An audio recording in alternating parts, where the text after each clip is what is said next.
Welcome. You're listening to The Aligned Self, Conversations in Creating a Conscious and Abundant Life. This is Daniel Denovi. I'll be your guide and host. Let's see just where we can take this.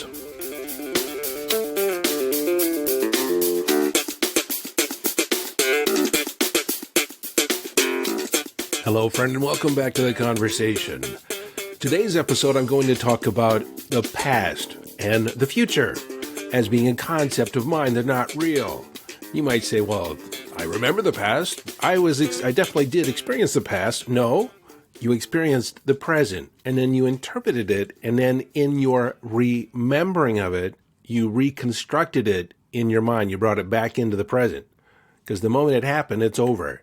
But we ruminate over these things, and we try to extract meaning when there might be none, but that's what the mind does. We create a story. We create meaning. What does that mean about me? What does that mean about my life? What does that mean about me and my relationship to that other person? You see, we construct a story about something that happened as a way to make sense of it when it doesn't immediately make sense in that moment. And most often, it's not accurate. Yes, it's not accurate. Or I should say, no, it's not accurate.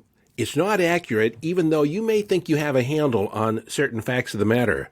Those facts have been filtered through your beliefs, through your perceptions, through your values, through your emotions in that moment. You are in a trance state. See, anytime we're in a highly charged emotional state, that is a trance state. And then that's where subpersonalities are born, in that trance state. When we make a profound decision about what this circumstance means about us, how we're going to carry forward, how are we going to survive in the face of this threat, of this situation, this challenge. And I've talked about subpersonalities in the past, and you can go to episode 245 and 219 to dig deeper in the subject of subpersonalities. But this topic today actually comes from one of my case studies I'm doing on subpersonalities. I'm working with an individual, and they asked me, how is it that we can change the past so easily? And I responded, because it's not real. It's a story that we've been telling ourselves over and over again about what happened at that time. And we may not have the facts straight. More often than not, we don't have the facts straight. And so we can retell it to ourselves in a way that makes a difference for us, that actually empowers us. And that, my friend, is one of the many talents that I have in retelling, reframing the past into something that supports you, that's something that carries you forward, enhances your experience of life instead of detracts from your present moment. And speaking of the present moment, that's all we have access to. And so when we talk about the past, when we talk about the future even, it's a construct of mind. Remembering is a reconstruction of the past, reconstructing the many parts of the past, remembering into the present, or we recall it from the past into the present. Because it happened in the past, and frankly, we need not ever have to think about it again. It doesn't need to inform who we are today. Just because you were somewhere at one point in time. In fact, once upon a time, I had breakfast at the International House of Pancakes in Naples, Florida. That was an IHOP. It was an event. I was there with my cousin and her new husband. It was an experience. But frankly, I don't recall it that often. In fact, it just was offered up by my unconscious mind as one of those inconsequential things that happened in the past that I don't tell a story about it. And so, because I don't tell a story about it, it doesn't have any impact on today. How many events have you had happen to you in the past? If you've been alive for at least 25 years, it's been quite a bit. I've been alive for much longer than that, and I have a lot more memories that I forget, a lot more past moments that I've forgotten than I remember.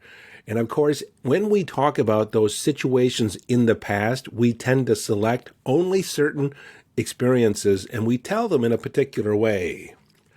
And how we tell them, how we retell that story, makes an impact on the present. Studies in psychology have shown that as we recall past events, we actually embellish a little bit each time. We add to it and we subtract. We never tell the story exactly the same way each and every time.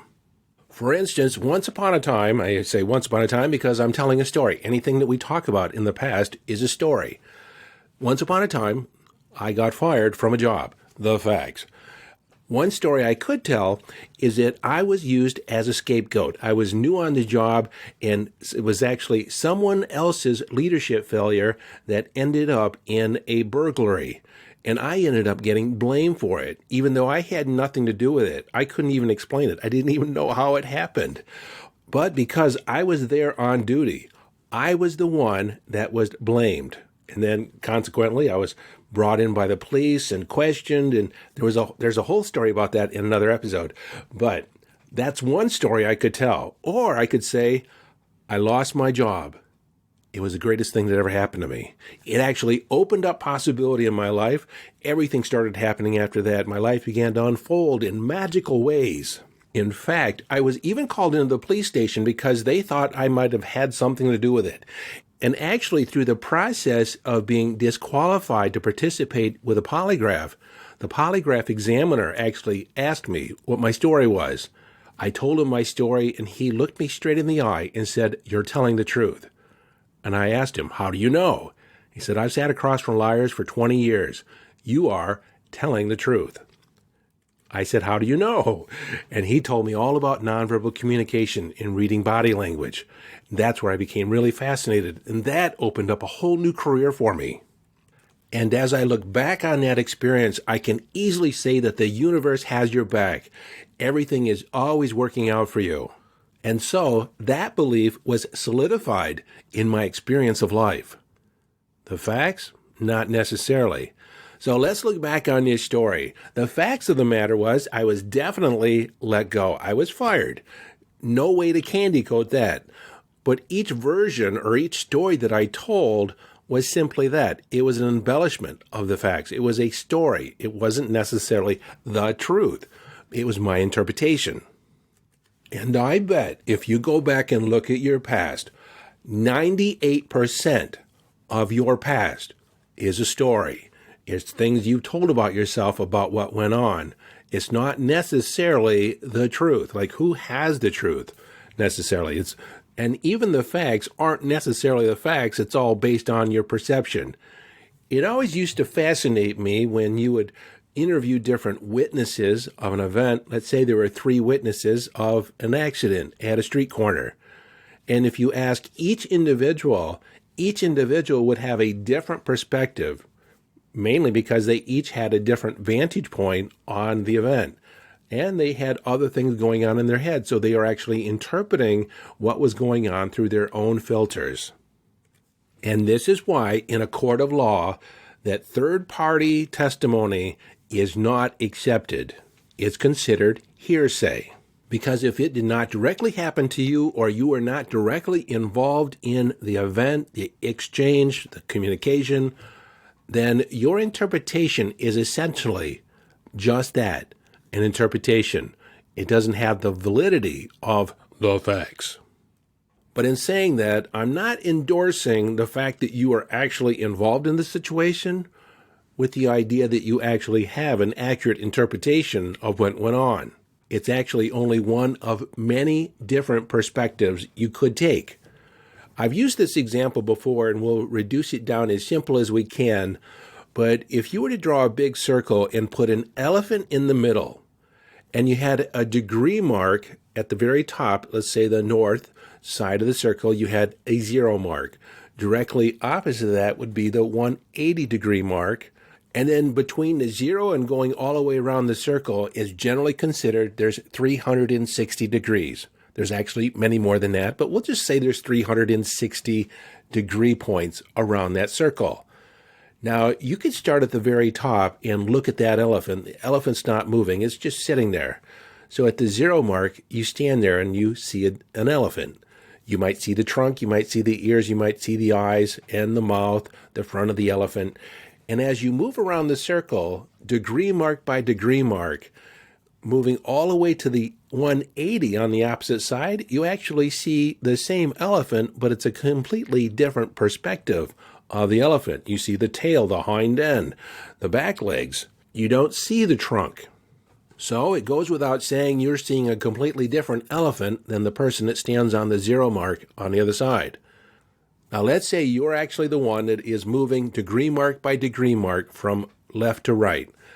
Using this example, there's 360 perspectives on that elephant, 360 stories you could tell about this elephant, and each story would be slightly different.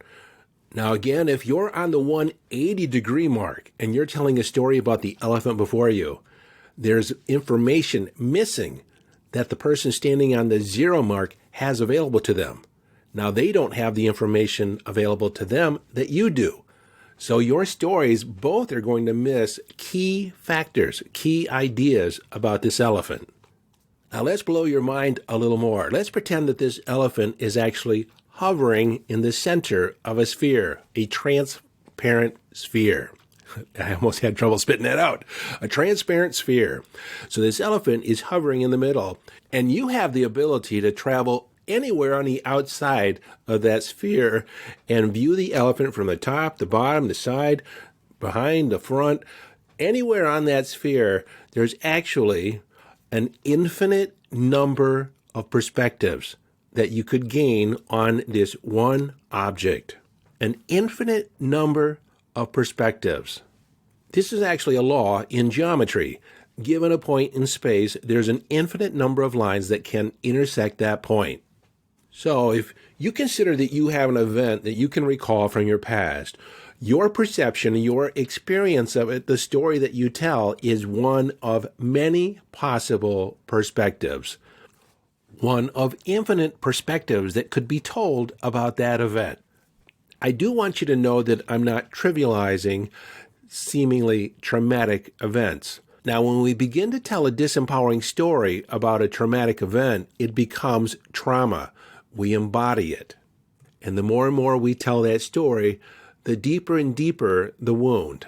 And as I always say, or I have said frequently in the past, let's say that, I don't always say it, but frequently I've said this in the past, is that you can either have the story of your trauma or the story of your healing. You can't have both. But in having said that, realize that I'm just a guy sitting in Fort Worth, Texas. I'm a podcaster. I am a coach, but ultimately, you are the one that can review your own circumstances, review the events of your life, and take a look at just the bare bones facts. And where have you embellished? Where have you begun telling a story about victimhood, about what it meant about you? That's more important. What did you make that event mean about you? That is where we create a story that is less than desirable, typically.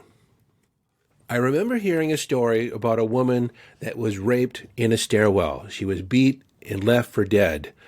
And she was being interviewed later by a newscaster, and the newscaster was in her interview was beginning to have her recount the trauma of that event, of that night. And the woman that was attacked stopped her cold and said, "Stop, don't you dare. That man took one night of my life. I will not give him any more." Hearing that story was so powerful for me because it actually was a model for how to handle things like that. You acknowledge it. Yes, it happened. You don't deny it. You don't say it shouldn't have happened. It couldn't have happened. Yes, it happened. She chose to accept that it happened, but she didn't replay it. She didn't perpetuate it. She didn't make it mean something about her. And in stopping the newscaster, the interviewer, she was protecting her mind. She was not going to allow the newscaster to walk in her mind with muddy feet. And again, you might ask, was it the truth? Well, it was the perspective that she chose to tell, the one of many perspectives. And that perspective, that story, empowered her. One of infinite perspectives that could be told about that story.